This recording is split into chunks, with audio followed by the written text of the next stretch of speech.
सभी श्रोताओं को इस वीडियो में आप सभी का हार्दिक स्वागत, अभिनंदन। कन्नौज की लड़ाई अभी तक आपने पिछले 2 वीडियो में देखा। आज आखिरी एपिसोड कन्नौज की लड़ाई का आप सभी के सामने लेकर प्रस्तुत हुआ हूँ। आप ज़रूर सुने।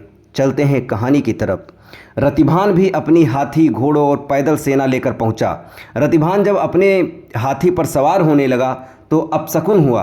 किसी बुजुर्ग ने टोका कि अपशकुन हो गया, कुछ समय रुककर प्रस्थान करना। रतिभान ने कहा, पंडित जी, मैं क्षत्रिय हूँ जो बनिए ब्राह्मण सिर पर मुकुट पहनकर धूमधाम से बारात ले जाते हैं। शकुन अपशकुन का विचार उनके लिए है।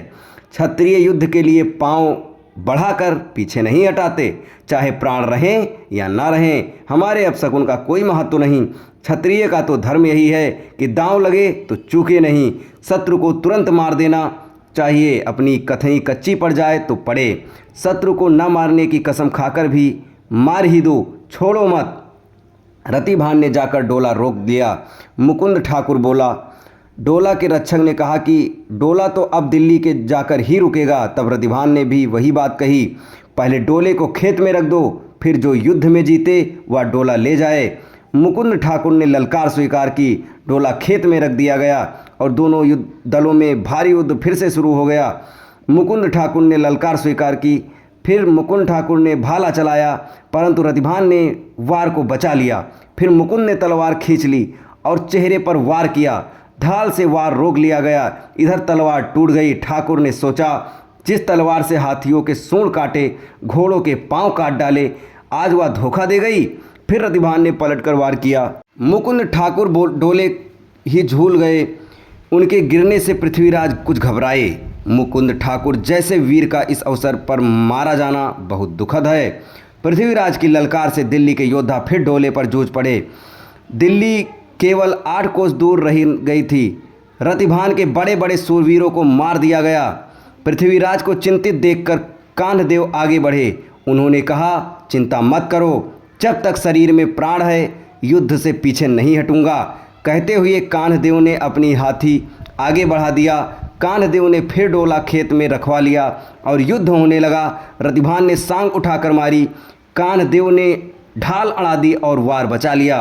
रतिभान ने फिर अपनी तलवार से वार किया। कान्हदेव की ढाल कट गई और मस्तक पर घाव लगा।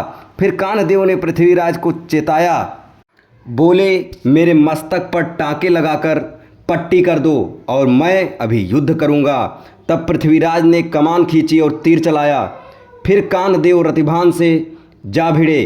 कान्हदेव की तलवार का वार अब की बार खाली न गया। रतिभान का शरीर निष्प्राण होकर गिर गया। तब तक डोला दिल्ली के मुख्य द्वार पर पहुंच गया।